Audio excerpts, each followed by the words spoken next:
Hello and welcome to another fun-filled edition of Adam's Music Box, where on this day in 1979, Sony released the Walkman, and everything changed, or did it? To understand the significance of the Walkman, you have to really delve into this concept of portable music. Now, in some ways, music has always been portable. Don't believe me? Well, what was the original instrument? It was the human voice, and it follows you wherever you go. So, in that sense, the man was the first Walkman, and of course, the Walkwoman was the first Walkwoman. Um, uh, it's I don't know. I'm stupid, I guess. Anyway. Musical instruments themselves are a different story. Some are pretty portable. An acoustic guitar is pretty portable, and you don't even need an amplifier or any other equipment to make it sound right. Violin, pretty portable.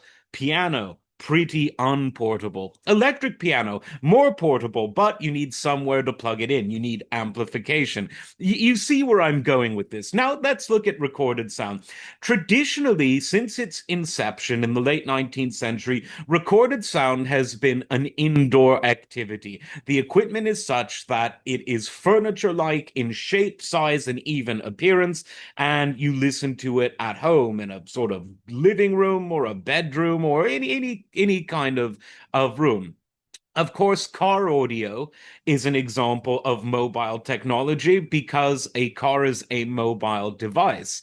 But what happens when the car is parked? Well, you can't take the music produced by the sound system in the car with you. So it has limits to its mobility. If you're climbing a tree and want to listen to music while you're doing so, you're not going to be able to do it from the front seat of your Chevy Bel Air. And so then came the transistor radio, or as Van Morrison said, transistor radio. And that came around in the 1950s, and it was revolutionary because it allowed music outside of the home to be played via a portable device that you could hold up in your hand, hold it up to your ear. But what about the music you want to hear in terms of albums, in terms of being your own DJ? Well, that had to wait for Sony to come up with the Walkman. And it really happened at the right place and at the right time. But for coincidental reasons, the story goes a Sony executive wanted to listen to music on long, boring flights and told the technicians at the company, who are, of course, some of the most intelligent in the world, to come up with something. And they came up with the Walkman. It was based on the portable lo-fi tape recorders the journalists would use. Mr. Nixon, do you know anything about those plumbers? Well, the plumber's always late, isn't he? That's his maybe. But he wanted something that was high quality sound, and voila, the Walkman was born. Where the cassette sound, cassettes had the limitations, but the sound was pretty damn good, and it was extremely portable and very durable. If you've ever dropped one, you probably know what I mean.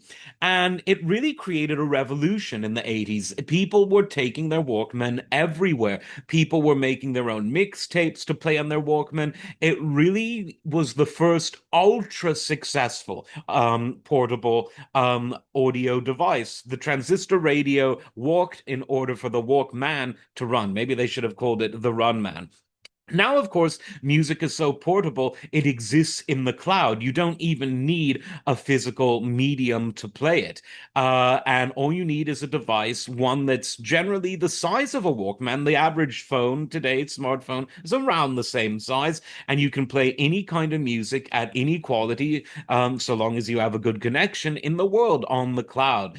And so all of that, the idea of taking Spotify with you in your hand, all of that really began in earnest with the Walkman. And it's one of many really important innovations that came from a really important company to the music industry. So, congratulations and happy birthday, Walkman.